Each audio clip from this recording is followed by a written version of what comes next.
Secretary of Transportation Sean Duffy says enough is enough when it comes to truck drivers not understanding English. Duffy announcing today that Washington State, California, and New Mexico will lose federal funding unless they adopt and enforce English language proficiency requirements for commercial motor vehicle drivers. The states have 30 days to comply. So I was looking at some of the numbers, and it looks like it's almost 50 million that would actually be withheld between those three states. I think it's California looks at 30, Washington 10, New Mexico 7 million. There's also a little bit of irony that some of these states are giving these illegals this commercial trucker license, which is presumably used for work, right? Isn't it, last time I checked, Chris, illegal to hire an illegal to work? Not in California, not when Democrats are in charge, right? Exactly, and it's crazy. Also, I don't know if you looked closely at the video when the minivan crashes and 3 Americans are killed, but in the passenger seat of the truck is the driver, Harjinder Singh's brother.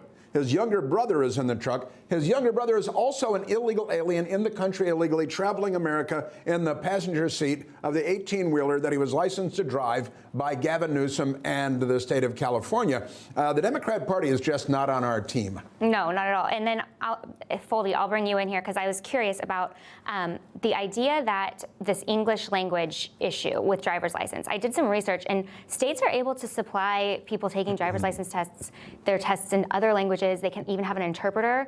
Is that a concern in of itself? Like, shouldn't we be able to be driving and read English signs?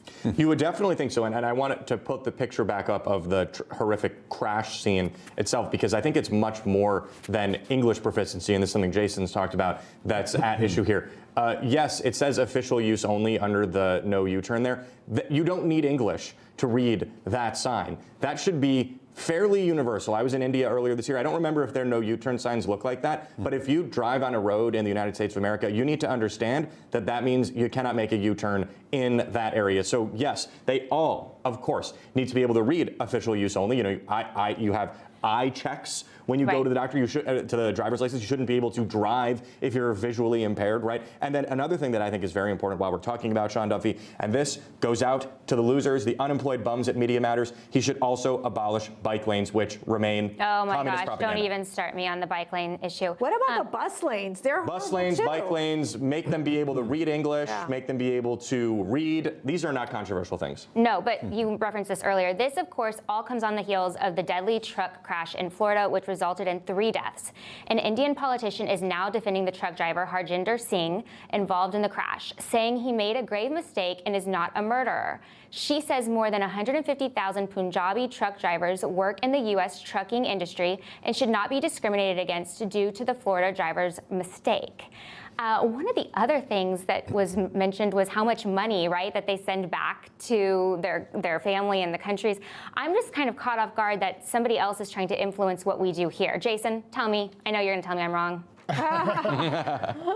Well, in terms of people weighing in on what goes on in other countries, I mean, we do that every night. So I think, you know, I believe in free speech. I believe if you have some sort of critique, you should be able to say those things. I think the big thing here is, you know, whether and who gets work authorization. This guy was authorized to work within the United States. He passed the CDL test, which, to my understanding, is not the easiest test to pass.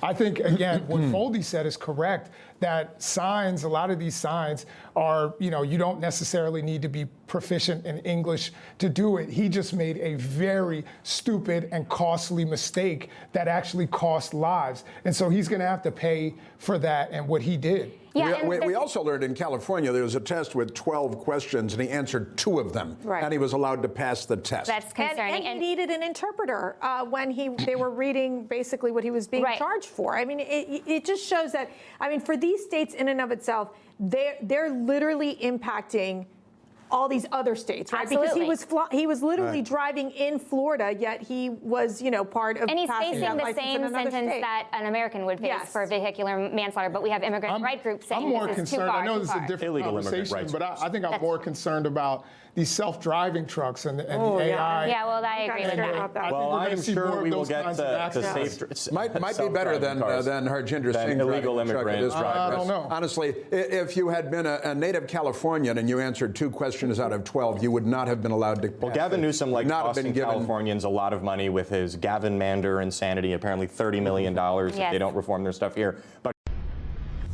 Information. Truth is freedom. Is Newsmax. It's real news for real people.